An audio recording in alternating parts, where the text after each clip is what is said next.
everybody, and welcome to the latest K Club podcast. This is a series of conversations with business people and leaders in the northwest of England. And today I'm delighted to say that we've got Jennifer Unsworth with us. And Jennifer is the founder and chief exec of Tot, based in Cheshire, and we're going to have a half an hour or so where we explore her business and some of the challenges she's faced along the way, how she's grown the business, and some of the issues that have arisen through the pandemic. So, welcome, Jennifer.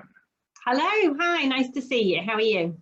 I'm fine, thank you. Fine, not bad at all. Good. Not bad. So, can we start off by just asking you, before you started Tot, what did you do before that, career-wise?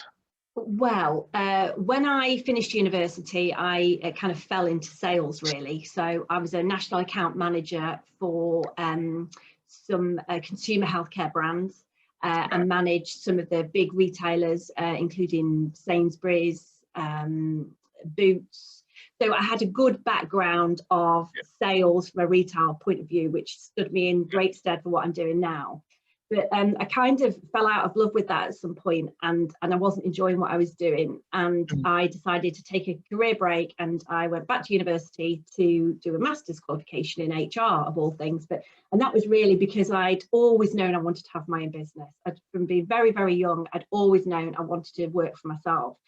So I didn't know I didn't know what I was going to do, but I thought, well, I've got my own business, I better know about HR and employing people and all that kind of thing. So that's what I did. And I also thought it would be a great opportunity for consultancy work, further down the line, if that's what I wanted to do. And after that, I again stumbled into a role with the growth company in Manchester. I was working for Work Solutions, as it was at the time. I don't know what, I think it's called the Work Company now. But basically, I had various roles within that business. But the company itself is about supporting the long-term unemployed and vulnerable people get back into work or closer to employment. So I absolutely loved it. Absolutely loved working there. It was such a challenge. Social purpose to it then. Yeah, absolutely. Yeah. It felt like you were doing good, coming to work every day. So I thoroughly enjoyed it. And it was during my time whilst I was employed with the work company that I fell pregnant. I had my daughter, and that's where the idea for the product, the first product I invented, came along from. And then I returned to work, and then I fell pregnant again. And I thought, you know what, if I don't do this now, I'm never going to do it. So I decided that I was going to leave, made the difficult decision to leave and to put all of my energies into developing this product, the first product we launched, which was the bib and tray kit, and getting it to market. So the idea came first then. So it wasn't, I'm going to get a business and then we're going to go into an area of retail. It was basically, I've got an idea, and then the business emanated from that. Yeah, that's right. Can you talk us through the idea, please, Jennifer? Yeah, of course. It was the light bulb moment, I suppose, for it came. I'd gone out for lunch with my mum, and we'd gone out and I'd had my baby daughter with us, and we were trying to enjoy our lunch and eat, and I'm trying to feed her, and food's going everywhere. It was a really lovely restaurant we were in, and I was like, oh God, this is such a mess. I remember both of us stood there going, why is there nothing that helps contain all the mess that babies will make as they're learning to feed themselves? And there was toys all over the place, up and down on the floor. So it was that really that I thought, there is a need there. It's not just me that hates mess at meal times. There are many parents that find it quite stressful. And it's the first time mum, I find it particularly difficult. So the idea for the product came from there. And I very quickly was able to get a prototype made. And that was literally pulling bits off the internet, finding materials, trying to work out what this thing might look like. And then from there, I found a manufacturer based in Nottingham who was wonderful and helped me turn this crazy idea into something that I could actually Had the company been formed by this stage? Sorry to cut in. No. So you were still at the sort of prototype stage and just designing the product and before you really set up a corporate structure or anything.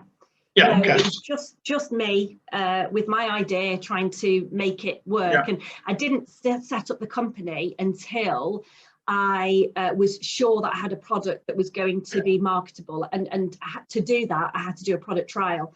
So I got 40 people who didn't know me to try the product, test it, tell me whether they liked it or not, and whether it was something that they thought they'd buy, would they recommend it. And the feedback from that was just so positive that I couldn't not do it.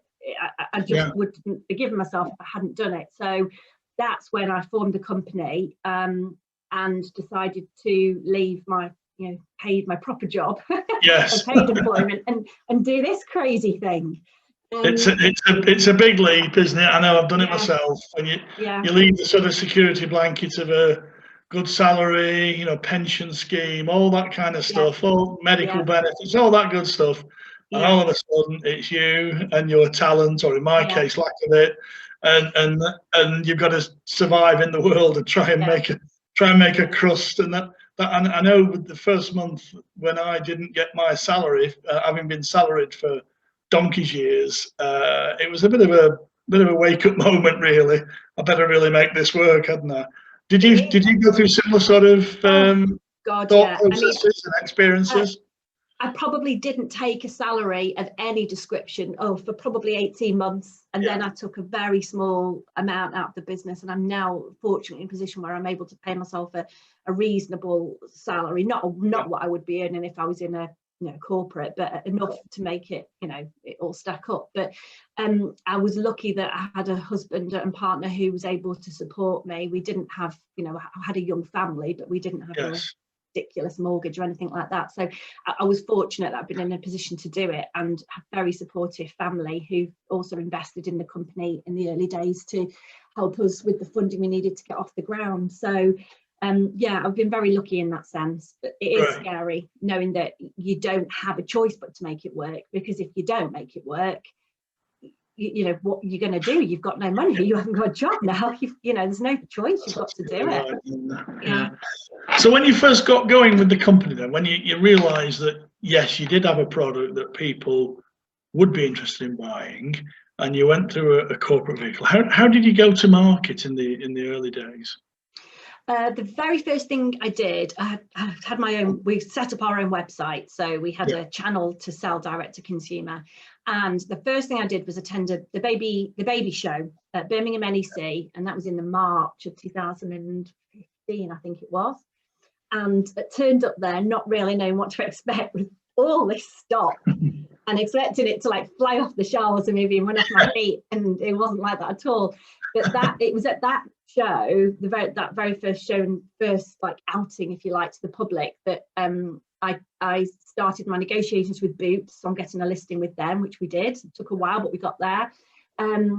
Met some big names in baby weaning that came over to come and chat to me and had seen the product. So it was all very encouraging, and it was the reassurance I suppose I needed to understand that this is a product that we're going to be all right. I'm going to be able to do this. Yes. But it was the website that started the sales. That drove sales in the early days, and probably continues to do so, I imagine. Yeah, and then retail, very quickly we managed to get into retail, and then very quickly after that we got into exporting. So I attended a European show in the September of my first year, I think it was. September of my first year of trading, so we'd only been trading 6 months. And from that show managed to get a number of large distributors. Where was that show, Jennifer? It was Kind & Jugend. It's a show in Cologne in Germany. It's an annual show they do every year. It's the biggest nursery trade show in Europe. That was my first year of trading, and it kind of set us up for having a good home market business and set us off into the path. What about your supply chain? Your manufacturing side of things. Did you continue with the people in Nottingham, or did you diversify? Couldn't. Unfortunately, the same old story, isn't it? The cost price was just not comparable at all. And when you're trying to market a product that doesn't have huge margins to begin with, it just wasn't feasible for everybody to get their cut and me to be able to have a locally manufactured product, which is a shame. But I have a manufacturing partner in China, and as a result of Brexit, and not just Brexit, but also the political climate in China at the moment as well, we've looked for a factory partner in Europe. So we should have that all in place certainly by the second half of this year. We'll have a second partner factory as well. So. And will that mean you'll scale back in China, or abandon China altogether and switch to Europe, or you'll have a twin track approach? Yeah. I mean, it's about managing risk really, and we've got a very strong business in Asia, a growing business in Asia, and a growing business in Europe, and it's just to kind of better manage the European side of things, because with Brexit, when our goods are now subject to duty, so we're a UK business importing goods from China, but getting stung twice. We pay duty as it comes in, and we pay duty as it goes out, because we don't pass that on to our customer. We take the hit. So it's been very costly, a red tape nightmare that's still ongoing. I mean, we've got stock. One of our biggest customers in France, we've sent stock out 3 times now, and it's come back 3 times. It's not got there, and even DPD can't tell us why it's not got there. You know, it all looks right. It's an absolute nightmare at the moment. But well, there's these horror stories in the press, aren't you know, things like fresh fish and shellfish going off because of these problems. So thankfully, your goods aren't perishable, so you can resend them, I suppose, and they're still usable. But it doesn't make life easy for you, does it? Really? Not at all. No. So in terms of how you go to market in Europe, is that largely through the website, or and that's driven initial sales, or have you got any salespeople over there? It's a mix across Europe. Amazon, of course, is one of our biggest sales partners. So we sell on the Amazon platforms across Europe. We have a really great network of retail partners in both Spain, Denmark, all over Europe, France particularly. And we also have our own direct-to-consumer website in France. So there's tidytop.fr. So we sell directly to the consumer in France. And that will be rolled out across our other European markets, where we see a real demand for the product.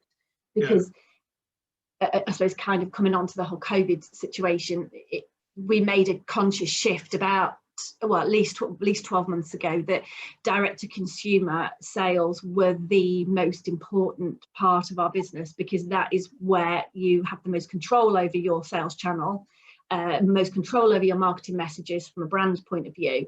And it's the sales channel you can influence most directly. When you're selling to retail, it's much harder to communicate with your end customer and compete in a very noisy environment. And as COVID hit and people's shopping habits changed even more towards an online shopping experience, we were well placed to capitalise on that, really, and to help the business move in that direction. Yeah. We'll come back to COVID and the challenges posed by COVID in a few minutes, if that's okay. But I know you've got somebody who's based in France who works for the company. Is that right? Yes, that's right. Yeah. Could you tell me about him and what his role is, and how he helps the business? We're quite a family-focused, family-orientated company. There's myself and my husband now works in the business as well. He's worked with us for about 2 years. And then my colleague in France is Robert, and he was actually married to my cousin. So we've kept it in the family. And we do have 7 staff work with us now. And we laugh because it's almost a prerequisite that you have to have 3 children to work for us, because we've all got 3 kids. Which doesn't make it easy when you're trying to plan holidays and everyone wants school holidays off, but that's another story. But yeah, Robert works over in France, and it is great actually to have somebody on the ground in one of our biggest markets. France is an excellent market for us. So yeah, he manages the logistics and operational side of the business for us as well. So yeah. Could you tell me about your husband joining the business and what happened there? He packed his job in and came on board, did he? That was hard. He did pack his job in. I mean, because the business was growing so fast and needed his skill set. He works with IT basically. He's all, and I'm terrible at anything computer related or technical or e-commerce related. So he supports the business. He's our e-commerce director, so he supports sales across all of the online sales platforms. And to have somebody in the business who understands that language is very, very valuable. So it is like a foreign language, isn't it? It is. It certainly is to me. But I mean, I'm sure you can imagine you know, living and working together with 3 children, gosh, it was hard to begin with. We've worked our way through it, and now it's second nature. It's fine, and we're very well able to stop, you know, to finish work and go back to being Mike and Jen, you know, husband and wife, versus Mike and Jen in the office. So it did take a bit of getting used to, but we've worked our way through that, so we're all good. I know if my wife and I used to joke we could never ever work together. Never, it would be an impossibility. Yeah. And then when we had the first lockdown last March, April, May, she was furloughed for 7 weeks, and I was working at home. And I thought, you know, this is a recipe for disaster. And remarkably, we got on rather well. Yeah, it's very. It did surprise me. Yeah, I was going to say, Mike and I always said we could never work together, and there were times when we thought, no, we definitely can't work together. I know the feeling. Yeah, I know the feeling. Had those conversations. Coming up, so when did your husband join the business fully? I think it's about 2 years ago, maybe even 3 years ago. Time flies, but yeah, at least 2 years ago he joined full time. Yeah. So your husband joins. Things are going well, and then we get the coronavirus starting last February, March time. Yeah. Can you tell me how that's impacted on the business, and whether that's had an adverse impact, what challenges it's brought, or have you managed to reposition or, you know, repurpose the business, or not had to, and actually emerged really rather well out of it? So I'd love to hear what your experiences have been. Well, I don't think there's any doubt that that periods of lockdown and people being at home with nothing to do other than to shop. If they're shopping online, they've got no other option. Yes, definitely has had a positive impact on our sales for sure. Yes. Across, and that's replicated across all markets. As each country goes in and out of lockdown, we see a definite trend between people being at home and our sales going up. So, and also because we're a business that contains mess that little ones make. So, you know, when you're at home and you've got kids at home with you, it becomes all the more, you know, the need for it becomes all the more apparent. So it's definitely, COVID has definitely seen we've had an increase in sales, which I think is partly testament to COVID. Partly it's difficult to unpick because we have changed some of our marketing strategies and activity around the same time. So early last year, February, March, we engaged with a new agency who've been managing all of our online social advertising across different markets. So they came on board at the same time. So I think, you know, a lot of the work, this increase in sales we've had has been due to their hard work as well. So it's difficult to unpick it. But I mean, it's not been without its challenges. Yes, we've had great sales because people have been at home buying products, but the impact on our team has been really difficult because, as I said, we all have children, we all have young children. Working with children at home and juggling all of the problems that's brought has been very difficult. And we were due to move into new offices on the 1st of February this year, which we had to postpone now because we're all at home with our kids. We can't be in an office even if we wanted to be. So we've had to postpone that. And I've recruited twice in the last 12 months. We've taken on 2 new members of staff. Full-time members of staff, so we've had to recruit, interview, everything whilst in lockdown, onboard new staff in lockdown. So that's been hard for them because they're joining a new team and a new company, and it's hard to get your company culture across when you're all sat in your own little houses working from your dining room table in some instances. So that's been really challenging, but I think as a business we've come through it, and it's enabled us to make some positive changes. We've redrafted our company handbook, and we've always been a firm that very firmly believes in flexible working. We don't have a choice. You know, I love working with the people that I work with. We're all parents. We all bring something to the business because of that. But at the same time, it means that I do, as an employer, have to be very flexible and aware that people have families, and sometimes that has to come first, and that's absolutely the right way it should be. So it's been tricky, but we've got through it, and we've learned and progressed as we've gone along, I think. Just thank God you're not running a restaurant or tourism business. Yeah, it's such a shame. Hell, aren't they? They really are.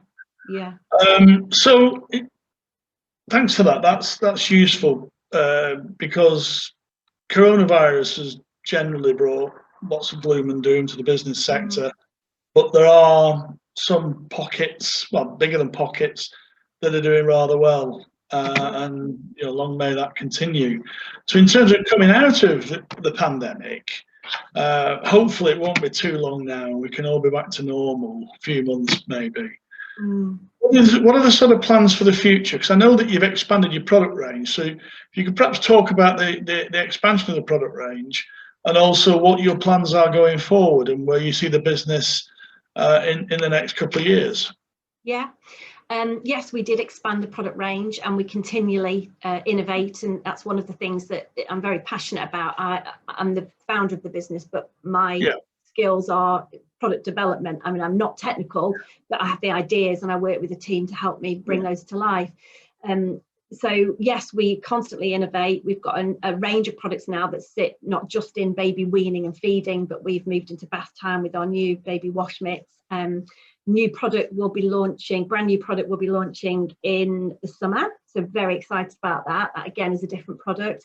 And there's a whole big stream of new product development that will see us through for the next 2 to 3 years. So it's a very exciting time. And the areas of the business that are growing as a result of that new product range, I suppose, is the logistics side of the business, and that operational side, and the marketing side, because with more products to sell, the more we need to communicate and talk to our customers and to a different group of customers. So they are the two sides of the business that are growing particularly, and will require some additional resource within those areas. When you say resource, Jennifer, is that people? Yeah. Is it finance? People and processes. Yeah, people and processes. So we will continue to recruit to build our personnel resource within those parts of the business, but also new technologies that we now need to support the growth of the business. Right. And we've just implemented a new back-end reporting system, which helps us have much better visibility over our stock, because we've got stock in, I don't even know how many locations now, 15 locations all over the world. We've got, because we have our own warehousing in 3 locations, and then obviously we've got bits in Amazon all over the world. So that has been a change we've needed to implement. So we've got better visibility, and working really hard on trying to implement a new transparency solution across all of our supply chain, so that I can track each product as it comes out of my manufacturer. I will know exactly where it's been sold to and where it's going, so that we can start to address or continue to address some of the issues we have around intellectual property and people copying what we're doing, or grey market stock, or all of that. So the challenges never go away.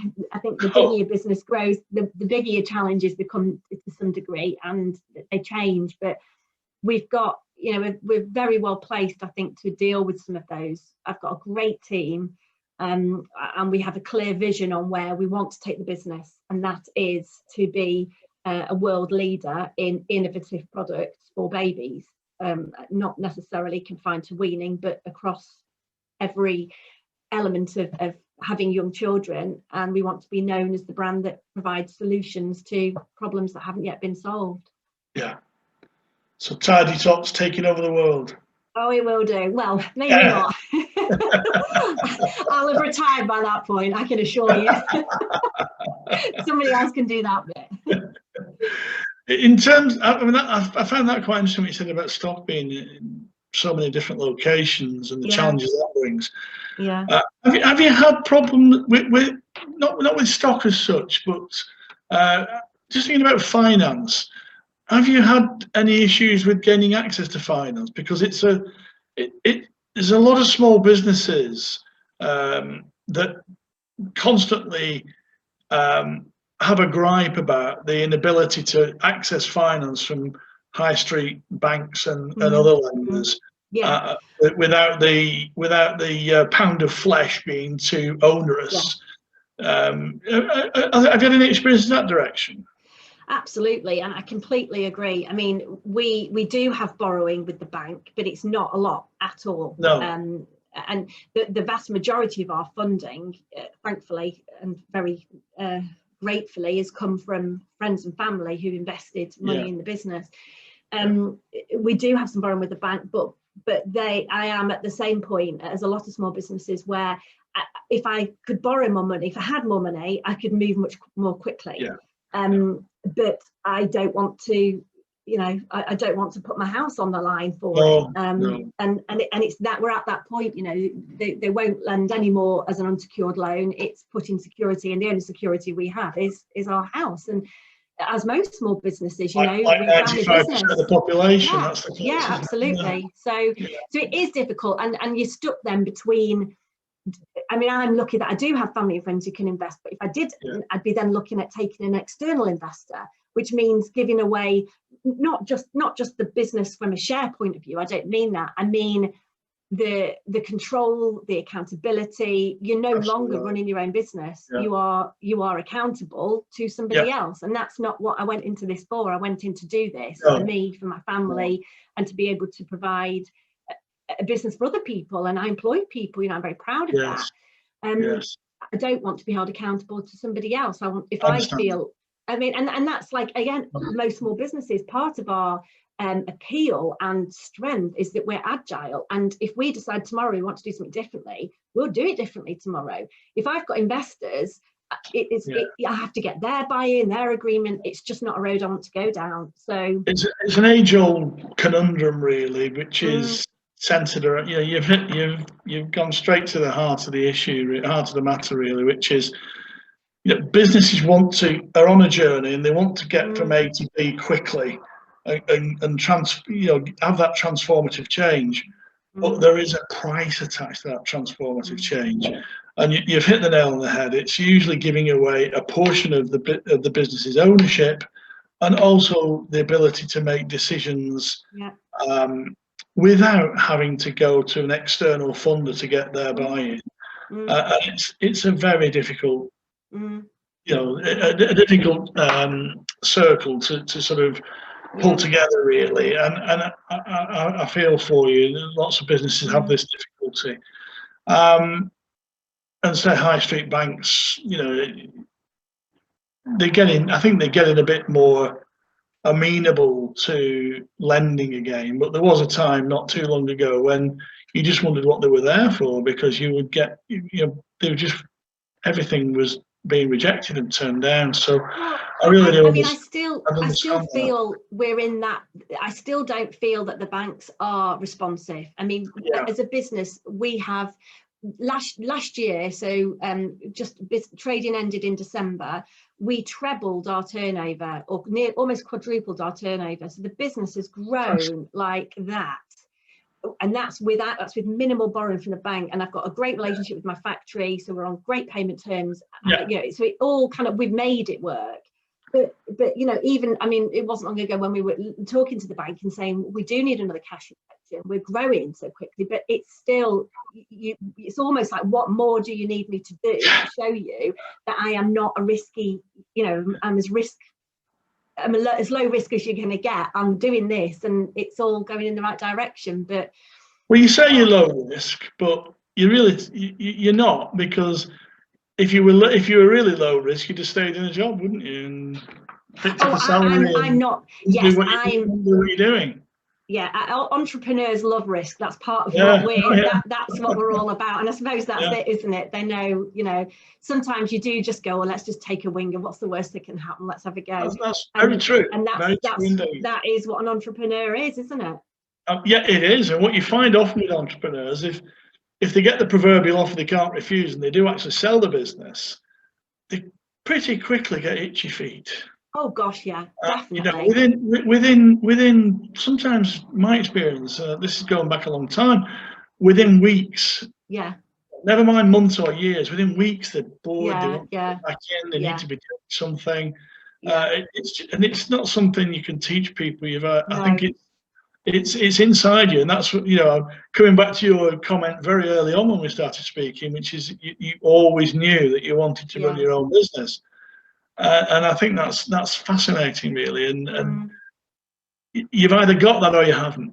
Yeah, you're so right. You're so right. And because people said to me, what, if you sell the business, what will you do? I'm like, well, I might have a month off and then I'll just do something else, because I've already got loads of ideas of other stuff I want to do. I'll never not do this. I'll never not work like this again. And I feel like it's funny, because I say this, I genuinely mean it. It's not work to me. I feel like I am doing what I was born to do. I absolutely love it. Like a Monday comes around and I am so excited it's Monday. I'm ready to go. And it is just the way I am. I love what I'm doing. There's a sign in a car park in Manchester, and it's advertising San Carlo, and it's the guy himself who owns it, Carlo. I can't remember his surname now, but Carlo. And he says, the caption is something like, I love my work, and because I love my work, it doesn't feel like work.